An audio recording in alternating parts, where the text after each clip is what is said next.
UVL. RPL. RPL, la radio pas comme les autres. C'est au tour de Camille Krenker qui fait profession de la communication intuitive, communication animale.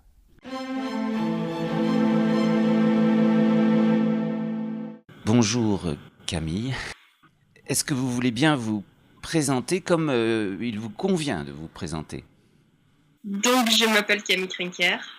Ça fait 3 ans que je pratique activement la communication animale. Il y a 4 ans, c'est quelque chose qui me semblait encore très étranger, très obscur. Alors qu'aujourd'hui, ça fait complètement partie de ma vie et de ma vraie vie, j'ai envie de dire. Parce qu'avant, c'était quelque chose de bien différent. Voilà, donc je travaille aujourd'hui professionnellement la communication animale, puisque j'ai fait une formation professionnelle avec Anna Evans, une des pionnières en communication animale en Europe. Voilà, donc aujourd'hui c'est ça, je suis ça. c'est mon quotidien, c'est ma vie, voilà. Alors, qu'est-ce que la communication animale et comment vous y êtes venu ? Alors comment j'y suis venue, je pense que comme beaucoup de gens qui sont là-dedans, c'est elle qui est venue à moi. C'est-à-dire que depuis toute petite, voilà, les animaux c'est quelque chose de très important. Mais vraiment très très important, c'est-à-dire qu'avec mes parents, quand on allait voir des amis, je me souvenais toujours de leurs chiens, mais je me souviens toujours pas des amis de qui on parle. Voilà, les animaux c'est vraiment quelque chose de très important, j'en ai toujours eu à la maison, j'ai toujours essayé d'apprivoiser des animaux, j'ai eu des mésanges, j'ai eu des petites chauves-souris qui vivaient avec moi, enfin voilà, toute petite, c'était vraiment quelque chose de très important. Et j'étais persuadée, comme je dis toujours, qu'il suffisait d'avoir beaucoup d'amour pour un animal, n'importe quel animal qu'on croise, d'avoir énormément d'amour pour lui, pour qu'un lien se crée et qu'on puisse communiquer avec lui, qu'il nous entende et voilà, qu'il sache qu'on l'aime. Et pour moi, c'était important. C'est-à-dire que je croisais une fourmi, je disais bonjour la fourmi. Et est-ce que tu as besoin de quelque chose ? Je voudrais t'aider, je voudrais qu'on soit amis, etc. Évidemment, en grandissant, les choses changent un peu. Je me suis rendu compte que le monde dans lequel je vivais ne fonctionnait pas vraiment comme ça. Donc j'ai un petit peu laissé tout ça, j'ai un peu laissé mon empathie aussi, parce que c'est difficile de vivre quand on a une sensibilité pareille, de vivre au quotidien, les études, etc. C'est un peu compliqué, et les gens aussi, parce que je m'entendais mieux avec les animaux qu'avec les gens. Et donc finalement j'ai fait des études scientifiques, j'ai fait un bac S, etc. Et puis je suis arrivée en tant que graphiste. Donc pendant 10 ans j'ai été graphiste. Donc dans un bureau, coupé du monde, en ville, etc. Et puis au bout de 10 ans, je me suis rendu compte que j'étais devenue tellement triste que je savais même plus qui j'étais. Voilà, c'est ça mon histoire, quoi. Et là, je me suis dit, qu'est-ce que je vais faire ? Et puis finalement, au boulot, ça s'est fait comme ça. Il y a eu un changement de direction, il y a eu plein de choses qui n'allaient plus du tout, une tristesse ambiante globale. Et puis finalement, j'ai quitté ce boulot sans même savoir ce que j'allais faire demain. Et là, on m'a parlé de communication animale. On m'a parlé d'Anna Evans, c'était une personne qui pouvait me parler de la communication animale avec des mots que je pouvais comprendre, c'est-à-dire scientifiques, vraiment posés, terre à terre. Et c'était pas la première fois que j'en entendais parler, j'en avais déjà entendu parler quelques années avant, ma meilleure amie même m'en avait parlé, et je me suis dit, oulala, qu'est-ce qu'elle me raconte là ? Et puis, effectivement, j'ai rencontré Anna Evans, c'est-à-dire qu'à un moment, je me suis dit, si c'est possible, il faut que j'essaye. Voilà. Si effectivement, il y a une possibilité, même toute petite, alors il faut que j'aille essayer ça. Donc, je me suis inscrite à un stage, j'ai rencontré Anna Evans qui, effectivement, est une vétérinaire, donc elle a vraiment un discours scientifique, une approche scientifique avec vérification, tout ce qu'il me fallait. Et à partir de là, j'ai plus décroché. Voilà, c'est-à-dire que pendant 1 an, c'était ça, je me suis formée là-dedans, j'étais sûre d'être là-dedans, j'étais sûre d'être à ma place, et puis c'était surtout un soulagement énorme d'être enfin, d'avoir un rôle, d'être à ma place et de pouvoir enfin parler aux animaux sans avoir l'impression d'être bizarre.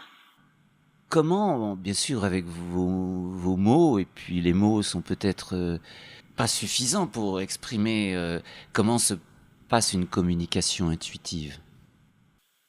Et ça marche tel que je le savais déjà en fait quand j'étais petite. C'est-à-dire que ça marche vraiment par le lien d'amour, d'empathie, mais vraiment d'ouverture. Voilà, c'est ça pour moi le canal principal, c'est l'ouverture.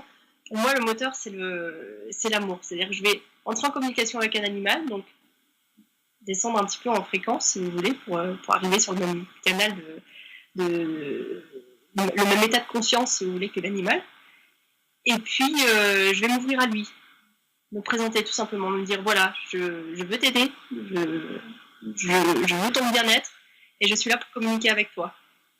Et à partir de là, on a un dialogue qui peut se créer effectivement. Donc on peut émettre des messages, on peut recevoir des messages donc par le canal des 5 sens, donc avoir des images, avoir des sons, avoir parfois des phrases. Il y a des animaux qui vont très très loin dans les phrases et dans la philosophie, d'autres moins.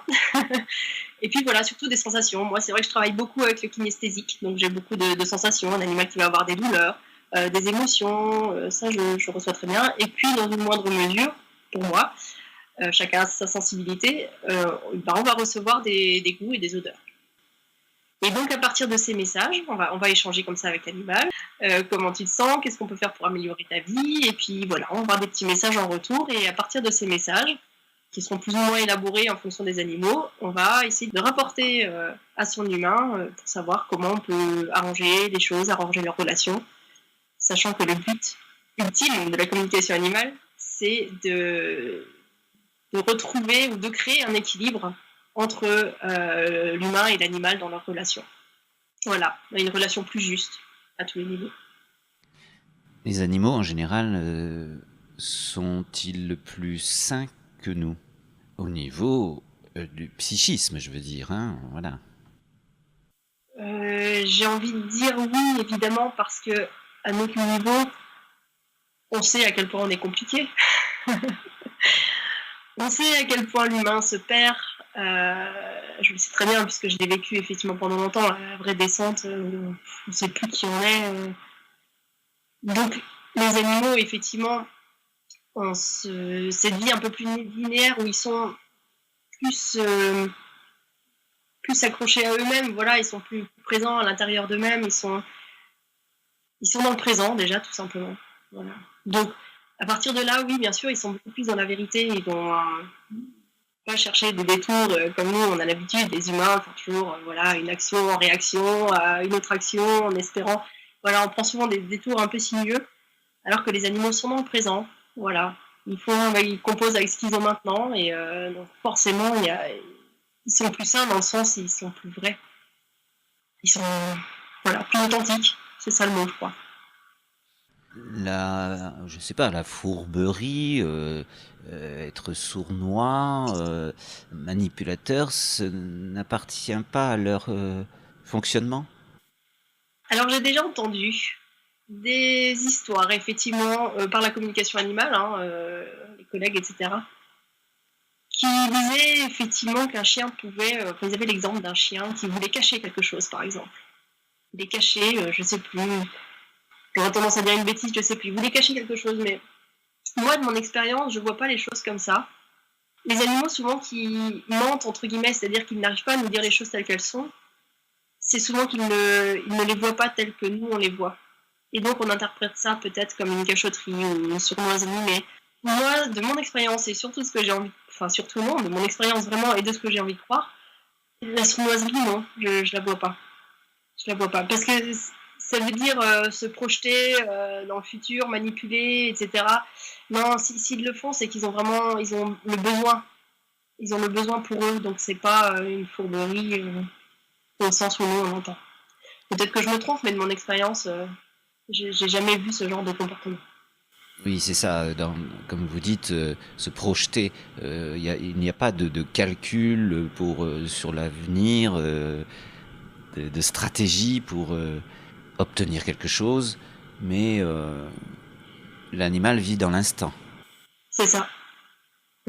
C'est peut-être nous, à la limite, par notre comportement parfois, qui les poussons à avoir des espèces de stratégies, mais dans leur esprit à eux, c'est pas des stratégies, c'est le moyen d'y arriver, quoi. C'est-à-dire qu'ils ont besoin de quelque chose, ils vont essayer soit de l'obtenir, soit de le demander, comme ils peuvent. C'est souvent là qu'on intervient, quand il n'y a plus de dialogue ou pas assez de dialogue entre l'humain et l'animal.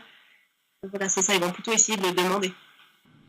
Avez-vous un ou plusieurs exemples de belles histoires, de quelque chose qui, grâce à la communication intuitive, a permis d'améliorer le bien-être de relations entre un animal et alors son maître, on dit, mais vous n'employez pas ce terme, je suppose. On évite, bien sûr. Oui, des histoires, j'en ai beaucoup. Oh là. Il y a une histoire que j'aime énormément. Enfin, il y en a plusieurs, en fait. C'est très difficile de choisir. Hein. Je savais que vous me poseriez la question, mais maintenant qu'il faut choisir, c'est très difficile. Oui, une petite chatte qui était assez angoissée, qui était très angoissée, toujours angoissée, pas mal de problèmes de maladie. Et puis son humaine s'inquiétait pour elle, forcément, énormément. Voilà, alors on essayait de voir avec cette petite chatte ce qui se passait. Et puis finalement, au fil des nombreuses communications, c'était assez long. Je me suis rendu compte évidemment que c'était son humaine qui était, elle, angoissée. Donc j'ai un petit peu parlé avec elle. Et puis je me suis rendu compte que c'était une personne qui avait vécu beaucoup de malheurs dans sa vie. Et qui donc vivait tout le temps dans la peur. Tout le temps. C'est-à-dire que pour elle, à chaque moment, il pouvait arriver un malheur. Et sa vie allait tomber en morceaux. Donc c'était vraiment une peur permanente.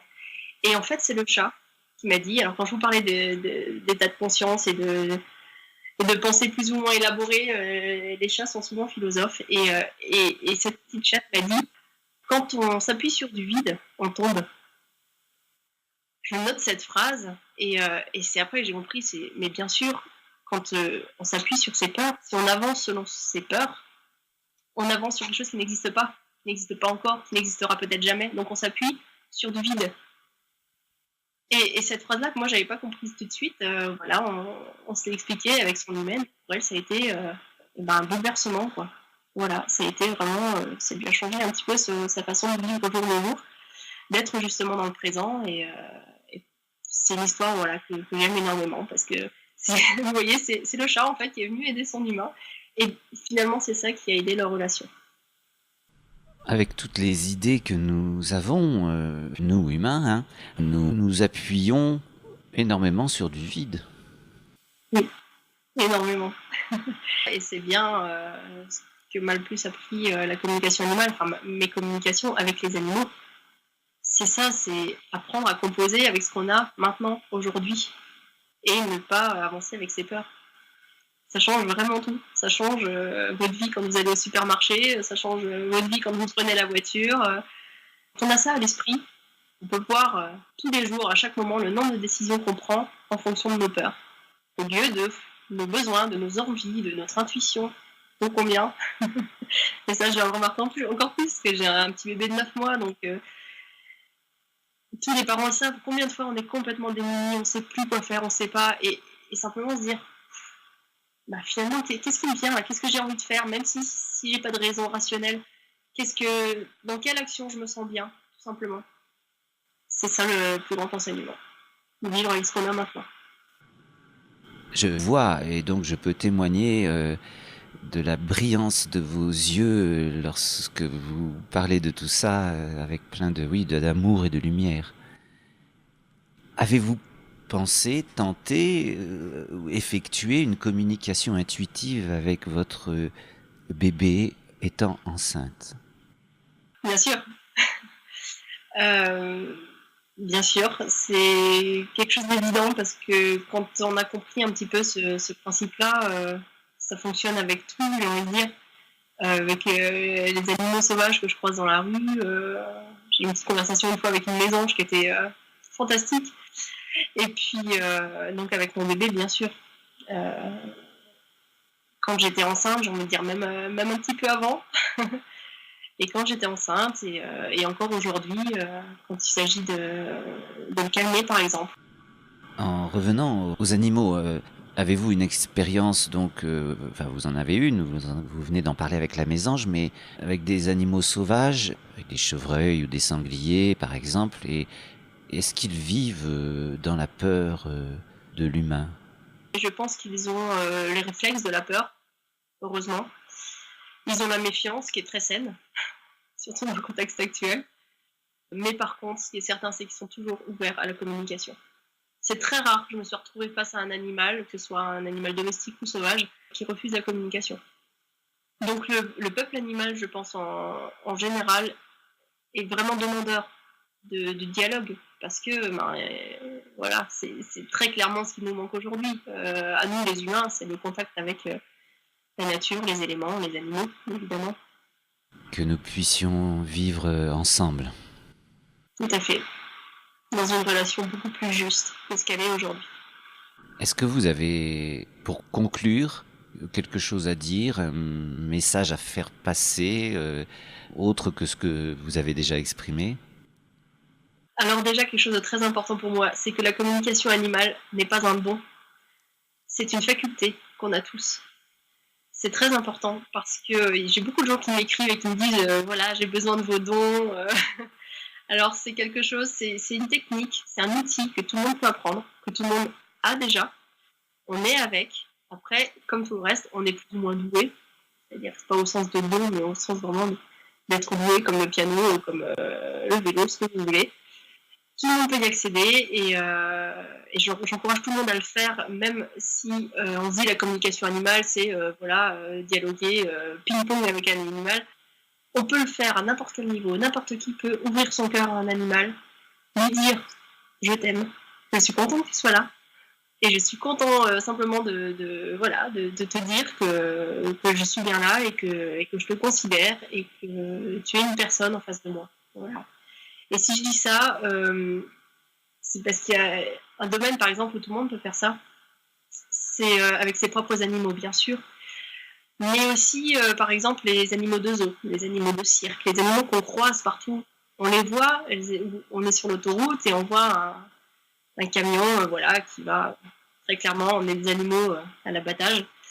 Et on se dit, oh les pauvres, je ne peux rien faire. Bah si, on peut faire ça. On peut dire, voilà, je te croise, je te considère, je suis triste que tu aies ça à vivre. Et moi, j'aime bien dire aussi, eh ben, j'ai envie que tu saches qu'il y a des humains qui essayent de faire en sorte que tout ça change. On essaye de changer tout ça. Voilà, aujourd'hui, je peux peut-être rien faire pour toi, mais sache que voilà, je t'ai considéré, je t'aime, et on essaye de créer un monde meilleur. En tout cas, la possibilité. Et ça, tout le monde peut le faire. Comment on peut vous contacter pour les personnes intéressées? Donc mon nom, c'est Camille Krenker. Je suis originaire d'Alsace, donc c'est un peu compliqué, mais vous me trouvez tout simplement dans votre moteur de recherche si vous cherchez Camille, communication animale, voilà. Actuellement, je suis en Haute-Savoie, donc au Petit Bornand, dans la région de Bonneville, du Grand Bornand. Et puis, vous pouvez me joindre sur mon site internet. Alors, le nom est assez long. C'est communication-animale-pro-camillekrenker.fr. Voilà, mais comme dit, le plus simple, c'est de me chercher soit sur Facebook ou soit sur dans votre moteur de recherche, tout simplement. Merci Camille et belle continuation. Merci à vous pour vos émissions et puis pour votre chaleur, voilà.